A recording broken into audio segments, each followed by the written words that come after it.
السلام عليكم ورحمة الله وبركاته. سو dhawaada akhyaarta ku xiran barayga bulshada meel kasta oo joogtiin gacmo furan ayaa idinku soo dhaweynaya. Waxaan rabaa inaan idinla wadaago design-ka ama naqshada mashruucan ka dhisay magaalada Kismaayo oo villa ah. Villadaas oo ka kooban 5 qol, 3 musqul iyo jiko iyo barando sida aan ku heshiinay qofka client-ga ah mulkiilaha iskale mashruucaas. Markii aan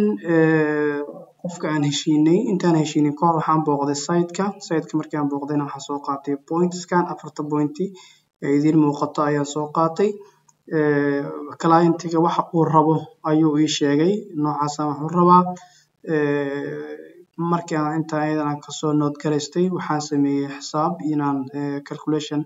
aan sameeyo oo cost estimation qaybta maandobarada ama labor works laborka ayaan ka heshiinay marka design-kaas baan rabaa inaan idin la wadaago. Guriga markuu saan u samaysan yahay qofka hadii uusan ka taxadarin oo waxa weeye qalab uu isticmaalin waxaa ku imaan karta guriga inuu khalkhal ku imaado maadaama dhulka afar gees uusan ahayn. Dadkan Soomaalida nidaam dhuleed ee saxan ma lahan. Hadda qofkan macmiilkan dhulkiisa waxa weeye 13 19 20 23 waxa in laga jarana ma rabo. marka waxaad ku qasban tahay inaad wixii caqli aad ku darto oo si foos quadra looga bixiyo guriga waxa aad iyo aad foolxun guriga inaad traverso u yeesho ama foos quadra wax la yiraahdo oo guriga cabiridiisa uu isla ekaan waayo dhinaca ka qalqalooco taasi aan uga taxadira marka waxaan soo qaatay points-ka coordinate aan ku soo qaatay GPS 4 point markaan soo qaaday waxaan sameeyay design-ka yani qaabka client-ga 5 qol buu rabaa inta in la geliyo 5 qol oo qol master room iyo qol fadhi oo weyn ay leedahay ay ku jiraan marka waa dareemi kartaa xogaa cariiri waaye dhulkan cariiri waaye marka laakiin si kasto oo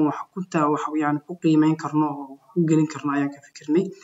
marka inta ay la fahanteen waxaan sameeyay daramidan aan idin la wadaago sidaan ayaa u jarjaray marka guriga direct toos waqooyi uma jeesan karo sababtoo ah waqooyi u jeesto yani kuma suurta galayso inaad wixina deeqaamiso aan lii jiray dhulna uu ku soo haro baakina marka sidaan ayaa u sameeyay 5 qol waa kana master room waa kana qol kale waa kana asagana master room aan noqon doona qol kale fadhiya iyo musqul suuligaas banaanka ayaan sameeyay marka waxa weeye 1 2 3 4 5 qol waa 4 qol oo waxa weeye jiifa iyo hal qol oo fadhiya jiko koridorkiisa waa kana noocaas u samaysan yahay marka barandadana waa taasa halkaas uu saas u samaysan yahay marka guriga interestigiisa halkan waa laga soo gali karaa intana waa laga soo gali karaa marka saan ayaa u jarjaray u naqshaday marka waxaan shaqo aan qabanay aniga free waaye qof client-ga markuu ila heshiiyo design-ka iyo naqshada si free ah uu sameeyaa marka marka u jarjaray isagoo marka waxa ay tusiyay albaabadii aan u bixiyay waa kana marka mashruuci albaabadii aan u bixiyay qol kasto qolka hadda master room-ka 3 albaab uu leeyahay yani halka markii master room uu yahay albaabkan laga soo galayaa musqushiisa waatana musqul albaabkan waxa loo galiyaa qolka master room-ka yani waana master room musqushina way ka baxsan tahay weeyaan 3 albaab marka insha Allah soo galaya afiyana ila fahanteen marka sorry masuuliyaas yarka oo banaanka waxa weeye iyo client-ga igu codsaday inaan ku daro ugu daray marka albaabkeeda ma sameyn halkan waxaan ku sameeyay boosaneerka meeshaas geeska boosaneerka ayaan ku sameeyay marka naqshadii guriga sidaan ayuu yaan ku dhisay hadda marka sidaan ayuu ku socdaa oo waxa weeye aan ku bilaabay shaqadiisii waxaan filayaa marka inay la fahanteen hadii qofka client-ga uu ku qanco farsamadayda waxaan u sameeyaa design-ka isagoo bilaasha waana la wadaagayaa waxaan markaas aan u sameynayaa in comment uu qabo yaan si waxa weeye xirfad ku dhiganta aan isku rays gareyno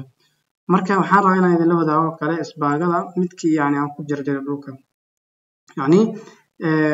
markii design-ka saas uu fadhiistay waxaan sameeyay marka si aan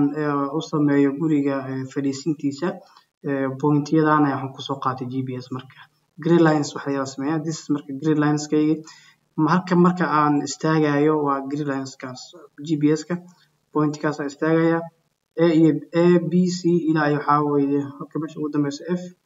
G waaye kon waxa weeye 1 ilaa iyo 9 waaye marka intaas GPS-ka hadda meesha marka waa center line-ka maadaama biyaanteen aan dhisayo 20 ayuu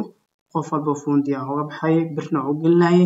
sidaas ayuu marka waxa weeye limeskayga ayuu toosay marka waxaan filayaa aad ila fahamteen muuqaalka marka uu hordhac u yahay projectkaas dhammaystiran insha Allah taala muuqaalada soo socdana waxaan ku wadaagi doonaa ismaha mashruuca gabdhaha Soomaaliyeed iyo cid kasta oo daneynayso cilmiga ballaaran ee civil engineering gacmo furan ayaan kusoo dhaweynaya Soomaali weyn oo dhan baan soo dhaweynaya client-iga iyo dadkan wax u dhisaayo Kismaayo ayaan si khaas ah u soo dhaweynaya dal iyo dibad meel kasta joogaan shaqada engineer-kiini weeye kusoo dhawaada page-kayga waxaan diyaar u ahay inaan wax tayo leh qurux badan waxa way xirfad ku dhahan tahay aan idinku shaqeeyo. Assalaamu calaykum waraxmatullaahi wabarakaatuh.